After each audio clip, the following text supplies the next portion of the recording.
Hi everybody, join us as we talk about the NCL Jade and our trip from Boston up the Atlantic coast through Canada. Today we're going to talk about the ship, we're going to talk about accessibility, we're going to talk about the reviews, and just our overall opinion of if it's worth it to cruise on one of the older ships that is one of the smallest in the fleet. Have you ever sailed on the Jade? If so, leave a comment below and tell us your opinion. So the NCL Jade is not one of your mega ships. It is ranked 11 out of 19 of the ships that NCL has to offer. Overall, the reviews of the ship, they're just okay. There's nothing that wows you. Most of the opinions talked about, it was just a basic ship. Our opinion of the ship is, for the most part, we felt it was very well maintained. The staff was super friendly, never had any issues regarding any of that. Everything mostly seemed accessible. In my opinion, the ship was pretty boxy. It seemed like there was no direct way to get to anything. The elevators were in midship were constantly crowded. So we took the steps a lot, but all in all, we didn't have any major issues on the ship at all. Now, that being said, there were people that did. We spoke with a bunch of people that were having issues with plumbing and temperature controls. There were a few people that were not happy with the excursions that were booked. They were not informed that they were a little more active than what was let on when they were sold them on the ship. All in all, it was a fun ship. Our room was 10653. This was a handicap accessible room. The room had plenty of room, almost too much room for us. Now, I will say that if you are traveling with somebody who is blind, the layout of the room is great except for the bathroom. For whatever reason, the bathroom door does not shut up to the wall, and it kind of leaves it out in the middle of the room where it's easy to bump into it if the door is left open. We found several times when our steward came in that he would leave the door open, which made it easy to be bumped into. For us, once we were able to figure out a point of reference and we ended up using the corner of the bed, it made it a lot easier for somebody with vision issues to figure out on their own where the bathroom was. We had no problems with our room. It is a dark room when the lights are shut off, y'all. So if you are traveling with somebody with mobility issues, you might want to consider bringing a night light. We ended up just keeping the closet doors closed with the night light on, and that provided an adequate amount of light just to get up in the middle of the night. Otherwise, if you do bring a night light, make sure that you unplug it, because they're pretty big on making sure nothing's left on when you're not in the room. The bathroom, plenty accessible. It has the fold down seat for the shower. It has your area for your toilet. Everything was fine. So, has anybody heard about the ducks? A little girl named Abby started putting ducks on cruise ships, and it has become this phenomenon on social media. We enjoy doing it.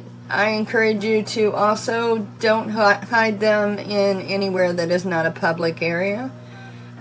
We really got a tickle on how much the staff enjoys to find these ducks. Food. The food is okay. Nothing really great. Of course, Cagney's will always be outstanding. It is the probably the best restaurant that Norwegian has in their fleet. But otherwise, we spent a lot of time at the Oceans, which is open 24 hours. Enjoyed their food there. Now, I personally have a couple of allergies to food, and I have a gluten sensitivity. So on the main buffet in the Garden Cafe, I really struggled to find a whole lot that I could eat. Most everything is made with flour, lots of pastas, lots of breads. If it wasn't for salads, I probably would not have had anything to eat at the Garden Cafe. This is our meal at Cagney's. Again, it was phenomenal.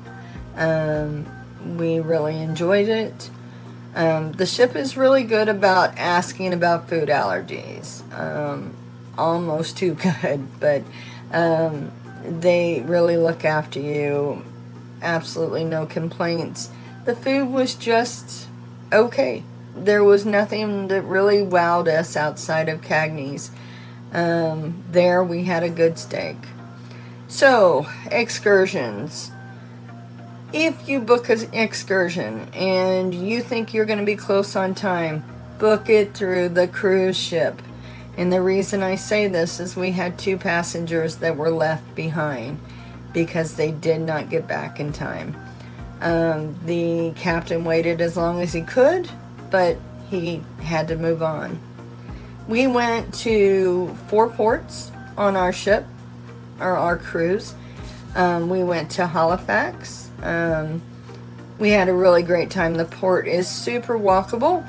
I especially love the Drunken light post. You'll have to check those out. We did the Citadel. We walked. It was very inexpensive and very educational. Enjoyed that immensely. It is an old fort that they have some reenactors that are there that talk to you about the fort. It was a lot of fun. It is a lower scale production, but nonetheless, they shoot off a cannon and they talk to you about what life was like during that time. We even got to see Elvis while we were on the ship, or on the cruise port, and that was kind of funny to see that.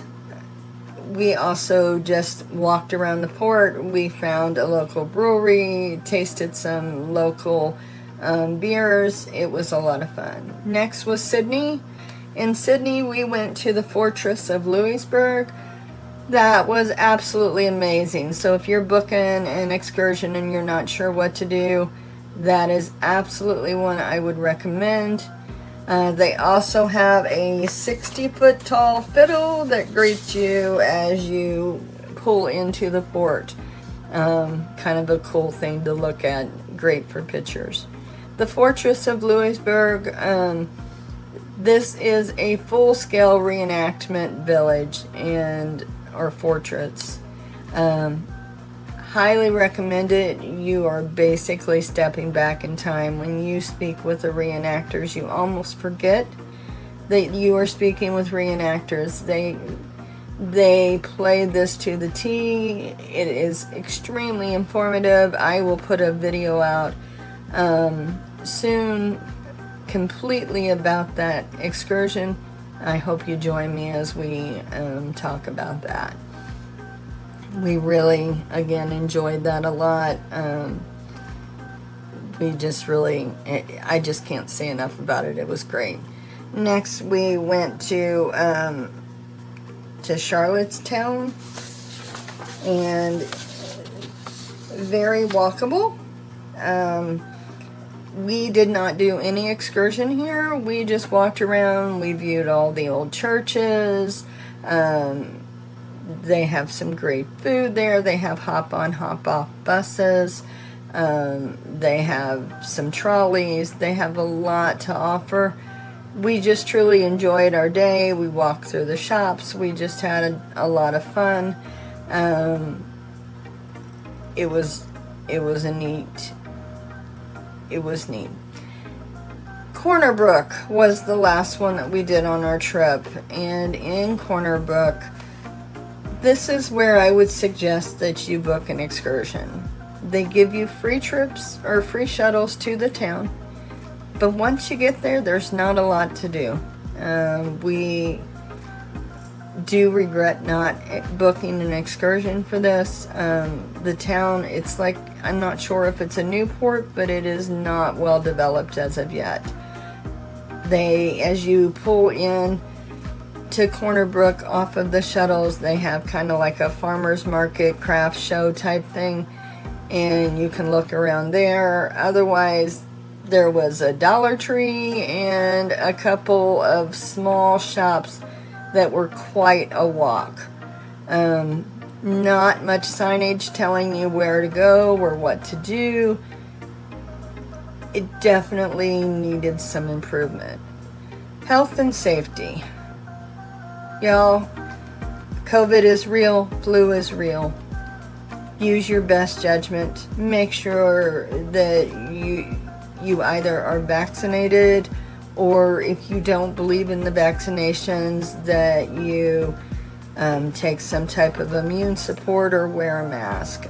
You don't want to end your vacation with that type of a souvenir of having an illness. And it happens when you put over 2,000 to 3,000 people on a cruise ship. Well, that's my video today. I hope you enjoyed it. If you did, please like and subscribe to our channel. We're a small channel and we could really use your support. Have a great day.